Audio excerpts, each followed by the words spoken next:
Ayan guys, so 9 PM, ang lumabas po na 9 PM is 515, di ba?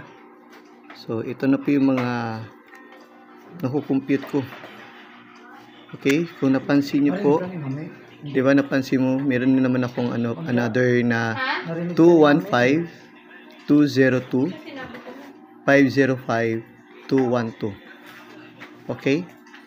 So dito, ito po yung mga resulta kagabi. 2 PM, 5 PM, and 9 PM. So, ganyan po ako mag-compute guys. So, missing number natin, yan po yan, 03489. Okay, so ito na po yung ano ko. So, number 6 po yung ano, ang wala dito sa column. Number 6. So, yun po yung binanggit ko po na 213013. So 458 ang sa akin, 485. So dito, kaya po yung yung maintain natin, lagi po yung nakaano, yung maintain. So 157, 751, 517. Okay?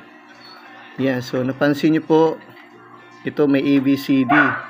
So ito po yung naka-schedule po yan, mga schedule. Pero parang huwag nyo po bayae po yung yung 675, baka po lalabas po alas 2. So ito na po yung mga numbers ko na kinasulat: 623, 123, 331, 110, 213, 133, 412, 423, o baka mag-tryo dos. Ayan, so ang dami, no? Ang dami kong number talaga. So, ayan lang yung update ko guys. Sa mga gusto mag-pick up, isa, dalawa.